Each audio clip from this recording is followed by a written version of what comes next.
All right. Good morning and welcome to a cold morning, cold Friday morning here. This is the Solution Breakdown. My name is Mark Baker, and I'm here to respond a little bit to Wild Card Weekend. I know we're about a good 5 days, 5 or 4 days removed, and tomorrow we got Bills Broncos tomorrow. But a couple things that have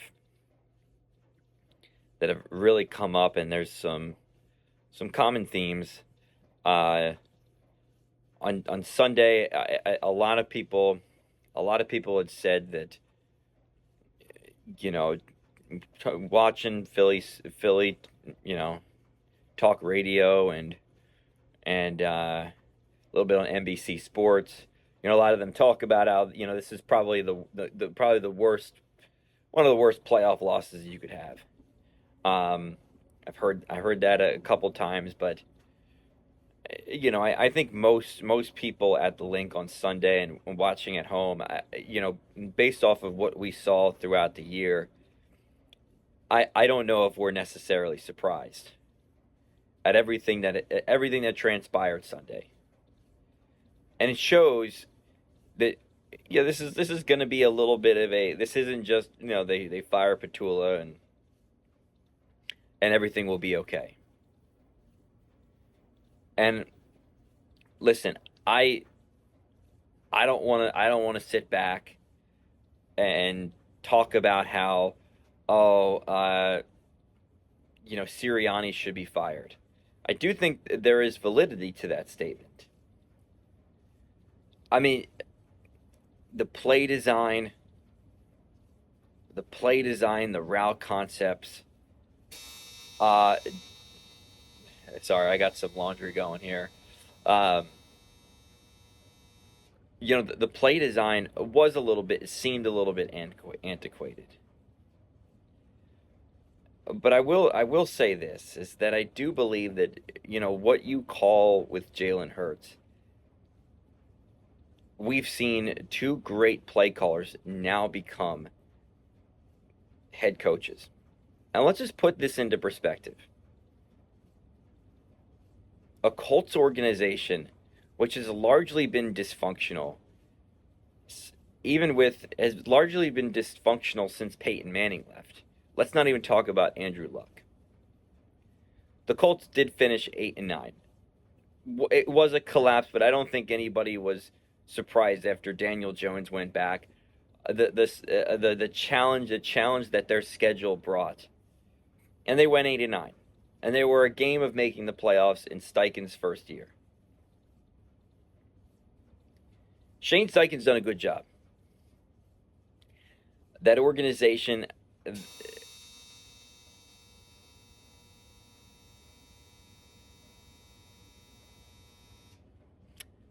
that organization for the most part has that was I didn't think that was, and it's one of those things you just don't account for. Um, that organization has likely been dysfunctional, and yeah, they haven't made the playoffs, and partially in a weaker division. But have you seen the Texans, the Jaguars? I mean, we've always understood the South in terms of over decades as like a weaker division. But really, has it? Sure, the Titans, but it wasn't a couple years removed that the Titans were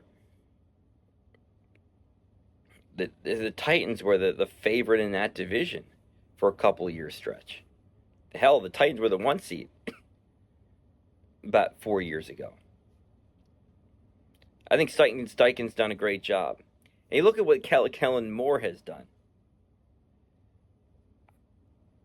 I mean, for a Saints team to go 7-10. I mean, I think most people were, at the beginning of the year, we're talking about how at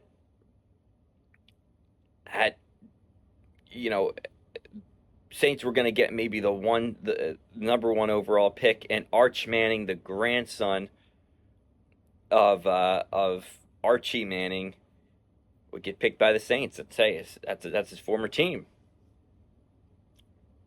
The job that he's done to go 7-10 with a guy that I think we all kind of thought was like the next Chris Winkie in Tyler Shuck. You know, that's the guy that we thought was like, this isn't going to work. I mean, face it, the reality is, it's like, you know, you're 28, 29 years old playing against like 19, 20-year olds. Of course you're going to slice it up. Hell, he's done a hell of a job under Kellen Moore. So you have two elite play callers. And both of them are now great head coaches. One's a Super Bowl champ.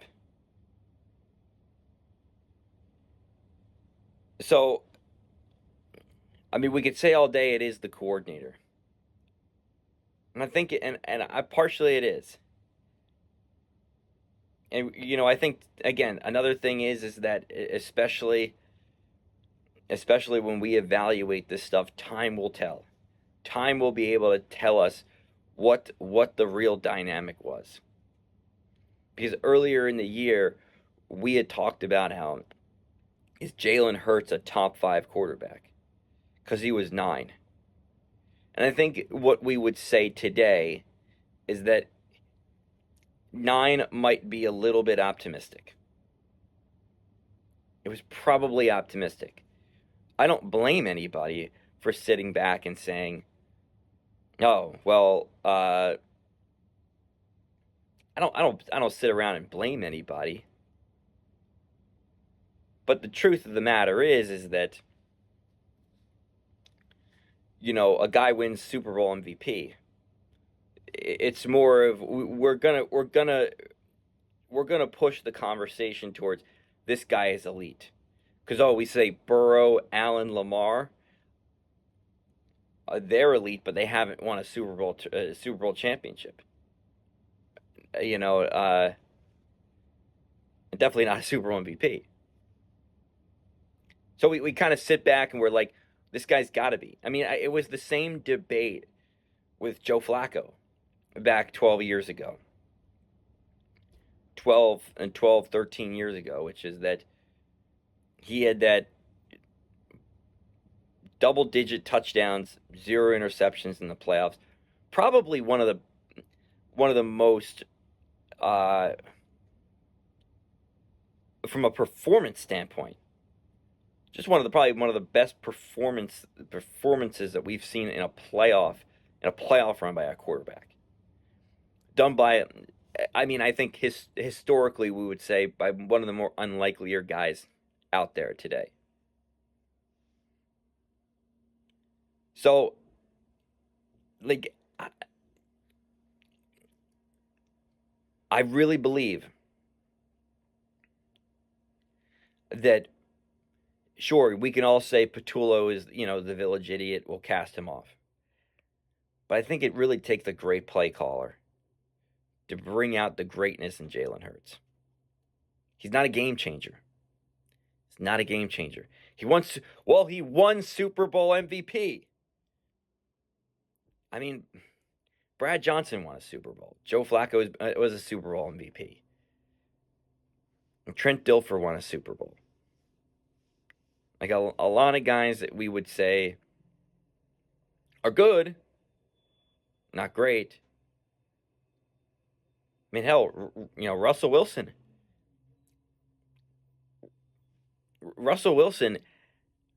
We had thought that he was going to be a Hall of Famer.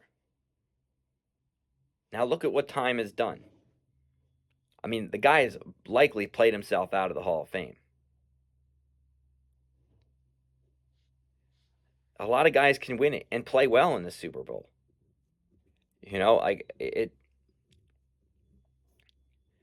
think you know, Jim McMahon won a Super Bowl. You know, it's like you could list off a multitude of quarterbacks that some have just like played well enough to be like, hey, you're either the MVP or someone else is.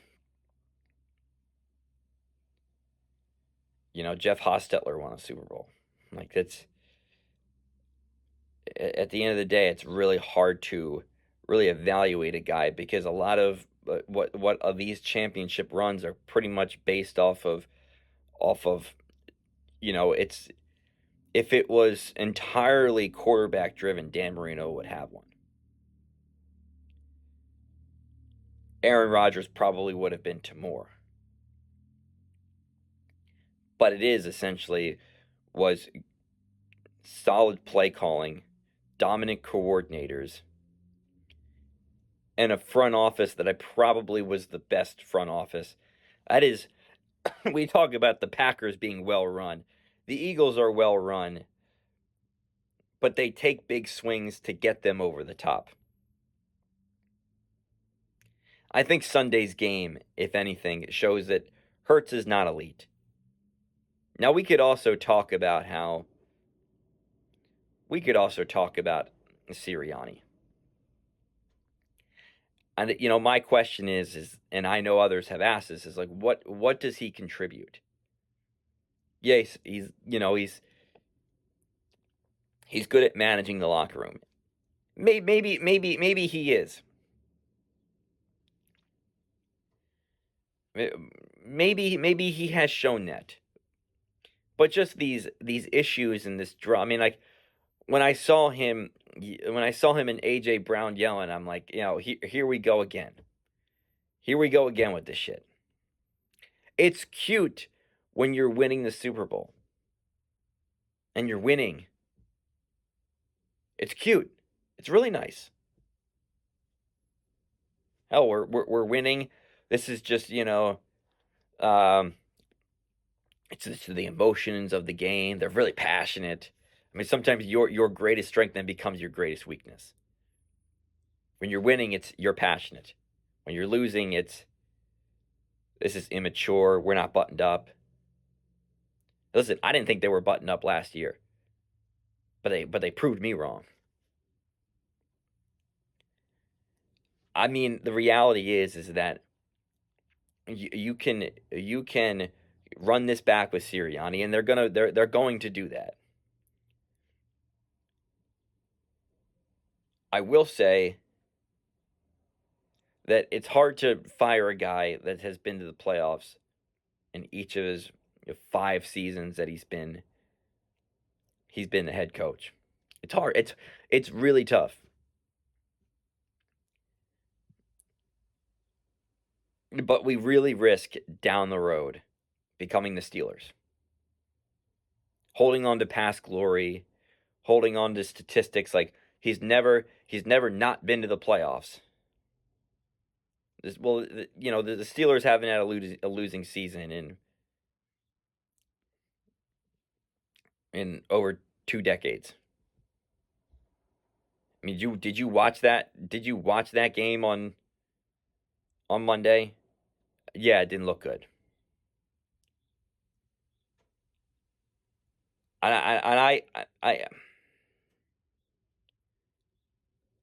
It's a hard decision to make, but I think it's a mistake not firing him. And it's under the assumption that you're going to go 3 for 3. You're going to find the next great play caller, which I said this, and I think Detroit and Philly should consider Mike McDaniel as their OC. Those are the 2 teams that I think you get Mike McDaniel on the phone right away. You get him on the phone.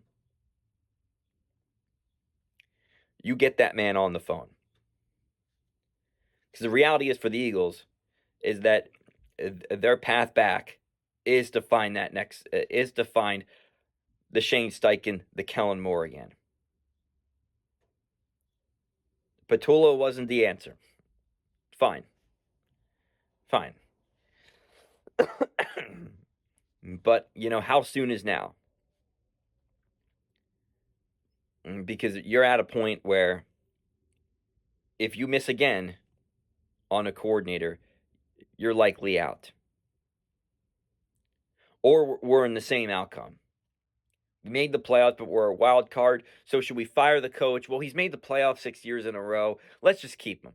And then you repeat that pattern over and over again. Because the one thing about Sirianni and Tomlin's definitely has the, he was a defensive backs coach, and he is a defensive coach. I mean, it's less about necessarily about scheme and more about the rah motivation. And those guys can really, those guys can work over time. Beginning of the season, September, October, really firing guys up. But look at what has won. Look at what has won in December. Look what the Bears have done. Look what the Rams are doing. The 49ers are doing. When you have a guy that's predicated on scheme, it's like that's what's going to push you through December. That's what's going to push you through January. Is building off your already existing play calls, being creative, being very scheme oriented. That's why the 49ers won. And that's why they have a fighter's chance against Seattle. Because you don't know what Kyle's going to dial up. So they'll run it back. They'll run it back again. But I think unless you get a great coordinator, you better hope you do, that window is going to close fast. It might not close all the way. And sometimes the greatest thing that you could have is for a Super Bowl window to close, slam it shut. That's what's happened to the Ravens. We can blame the kicker, but sometimes we can say, sometimes we need that punch in the gut to really wake up and say, we need to do something different. We need to move on. The Patriots would move off players a year early. The Rams would move off players a year early. They're not afraid to take those swings. That's why the Patriots have won 6 Super Bowls. That's why McVay and the Rams are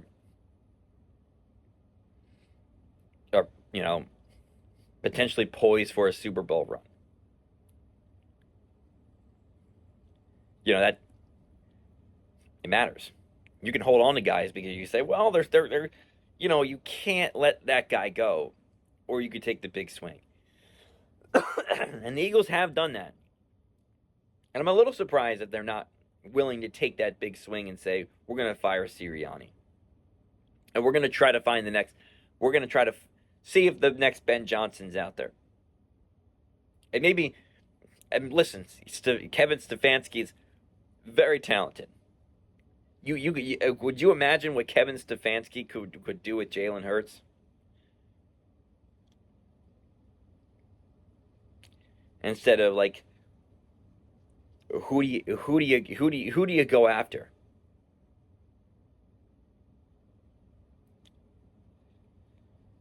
So we'll see. We'll see. I also wanted to touch on. I also wanted to touch off of a very similar. Because watching that game on Sunday night, and just long developing plays, a lot of pressure on Herbert to make big throws, which he should be making big throws. He missed a couple.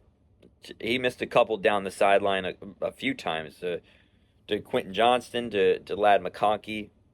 He missed some throws. Let's not pretend that Herbert did not miss throws. He missed pretty bad. But it's the same problem. It's this. The Eagles are essentially the exception to the rule. The Eagles have shown that they can win with their quarterback throwing for under less than 200 yards, being very run dominant. Those teams don't fare well. Relative and excluding this year, look at what the Ravens have done under Todd Monken.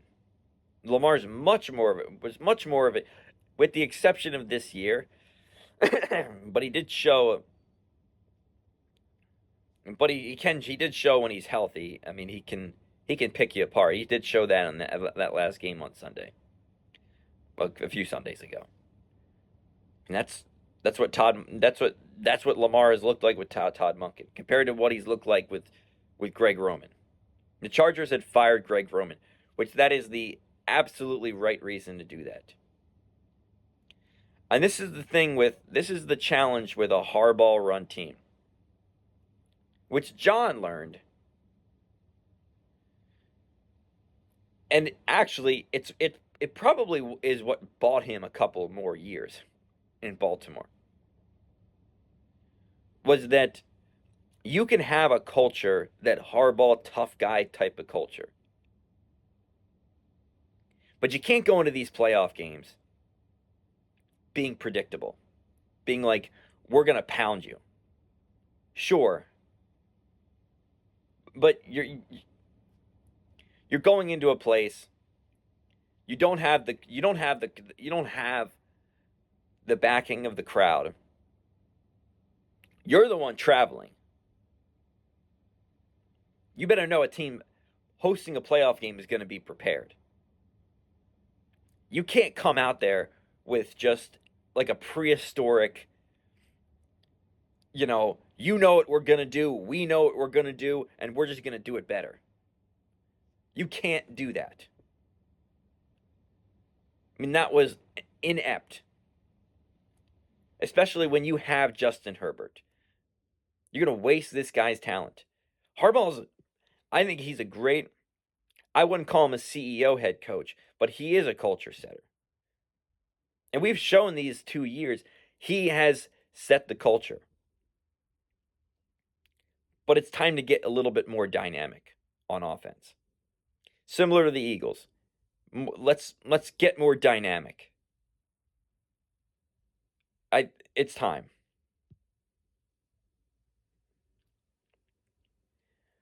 Now,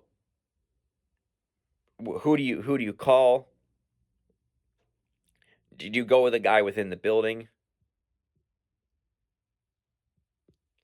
Because no matter who the guy is, you have to erase the Greg Roman influence. That's what the Ravens did. It brought them a game short of the Super Bowl. A game which way that they were favored in. A game that was more, that was a little bit iffy on Lamar's vantage point. They were a game of the Super Bowl. Once they switch it up. So, it's painful to watch. But sometimes you need that wake-up call. You can't listen, the Texans game last week. That's okay. No, last year. Texans game last year, a wild card weekend. That's fine. Harbaugh and Herbert's, first playoff game together. DeMeco and CJ Stroud, they've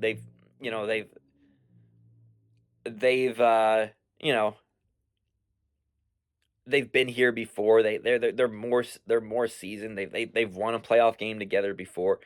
That was excusable.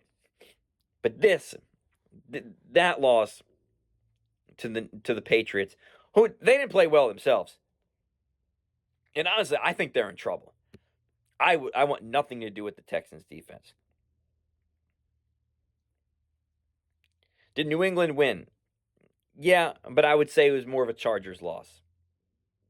Because the defense kept you in there. And you better hope that Jesse Minter does not get hired by a Titans, by a Cardinals. You better hope. You better hope that he doesn't get... Because honestly, I mean, hell, what you do well in the playoffs is a good indicator of what likely carried you to carried you to where you are. That Chargers defense kept them in. And it's largely how they got 11 wins. Now the good news is for the Chargers is that you get your both of your tackles back. To what extent Rashawn Slater, I mean, you probably would move Slater over to the right tackle, keep Joe Alt at left tackle.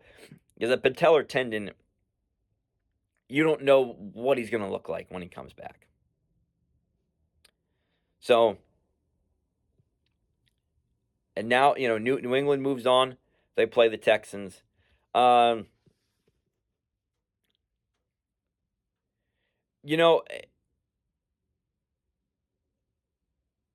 the past 15 years, there's only one defense,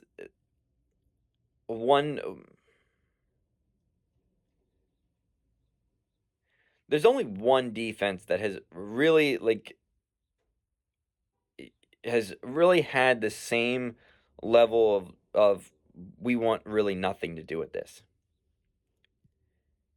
And I'm not going to say it's the Legion of Boom. That no-fly zone Broncos defense about a decade ago was arguably the most shadiest defense out there. And what I mean by that is that I don't think we realize how good they are. The Legion of Boom had more branding to it. Also, they had Seattle. We'll know this on Sunday. We'll know this on Sunday, which is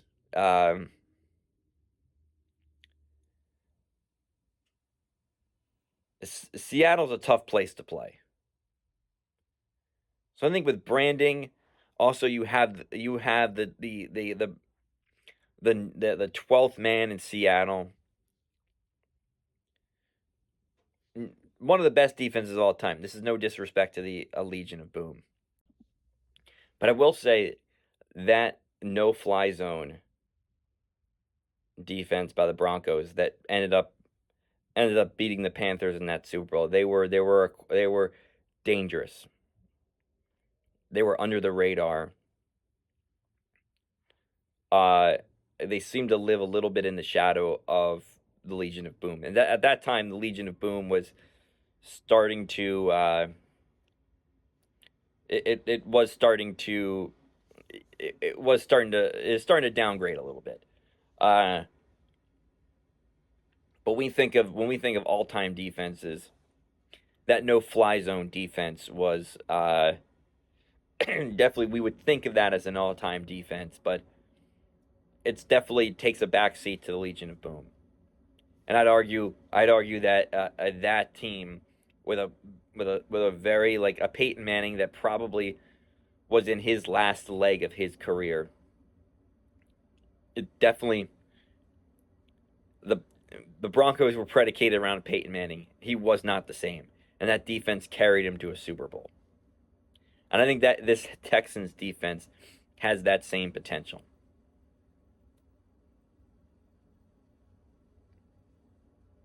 I think that Texans defense has the same potential in essence. The Patriots did not play well on Sunday, largely to the Chargers' detriment. And so now what we're faced against is the potential for the Texans to maybe host a home playoff game in the conference title game. Because there were times where New England's offense, I mean, it was a matter of time, but one touchdown was scored the entire game. It was scored late. It's a tough road. It's a tough road for the Patriots. Having to play a Chargers defense, which Jesse Minder's a hell of a coordinator. They have a hell of a talent. Henley's a beast. Khalil Mack can still do it. Uh, T.R. Tart had a hell of a game. Derwin James is all over the field. You know, I I mean that Texans defense is just as talented. I want nothing to do with them, and I've been saying that for weeks. And I think they'll host a home playoff game, a home AFC championship game against the Buffalo Bills. The last time, the last time Sean Payton had a bye, it was 2020 against the Tampa Bay Buccaneers, who went on to win 3 road playoff games to go to the Super Bowl. And I think the Bills have it in them to do that. I mean, listen, like we know that Josh Allen can put on a cape and be Superman. We know he can do that. But look at it this way: is that we have talked about Buffalo's receiving core as if they're the worst in the league, and probably from a PFF standpoint, yeah, they're definitely lower. But let's not sleep on that Buffalo passing game.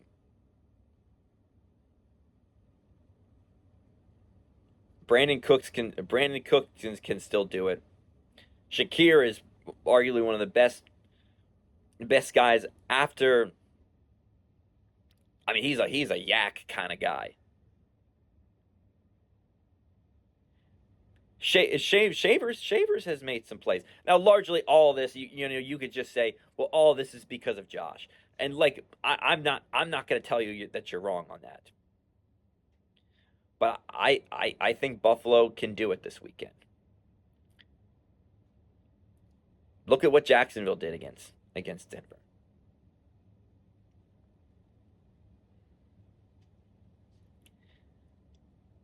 You know, and in a spot like this for Bo Nix, you have a Buffalo team now coming in with confidence.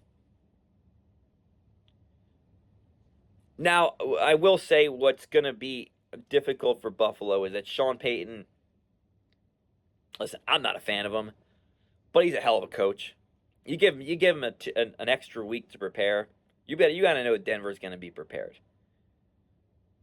So this is, you thought Jacksonville was going to be tough. This is going to be a lot tougher. But I do like the Bills this weekend. And I like the Bills to play the Texans, where 2 wild card teams play at home. I think we got two upsets.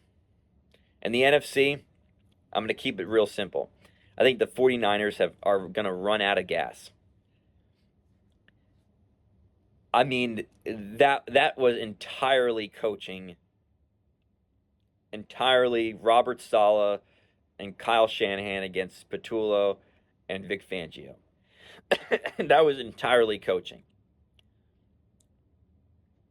And as Eagles fans, I think that we know that we kind of saw this coming.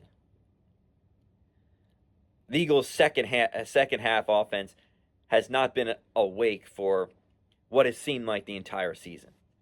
But I think you're going against a Seattle defense that it's going to be tough. It's going to be really, really tough.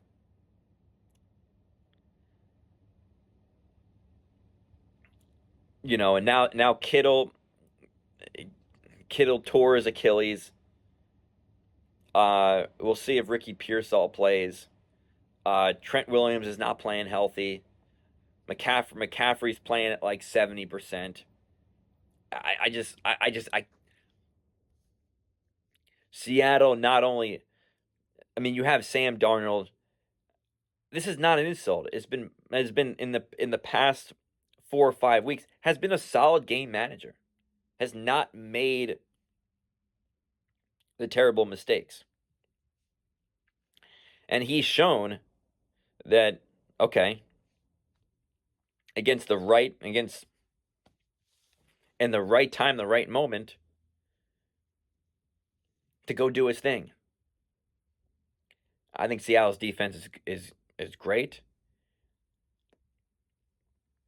I would say if you're a betting man, take the take the points. That's what I would say. And then Bears, Rams. That's going to be an interesting one. Uh, that's going to be an interesting one. I like the Rams in this one. Uh, do I think would it surprise me if the Bears won? No, but I think when you play too close to the sun, eventually it will burn you. I they're designed similar. I mean, LaFleur comes from a McVay coaching tree, but I think the Rams are a little bit more buttoned up. I think the Rams, with their playoff experience, are going to be a little bit buttoned up late, and so that's why I would take the edge over to the Rams. However, the Rams secondary has been suspect. Their special teams has been terrible, and Chicago is great at has a very they can't really stop anybody, but they have an opportunistic defense. So don't be surprised. Don't be surprised if this game gets weird. But I will say, but I just will pick the safe pick, and I think the Rams are going to win this game. Which would be a Rams Seahawks rematch. So I hope I'm going to be enjoying the games wherever you may be watching this. Stay warm. Remember, before you do anything, hit that like and subscribe button to the Hardcore Sports Network. There's a lot of other great shows on this network. So hit that button below, and we'll talk next week.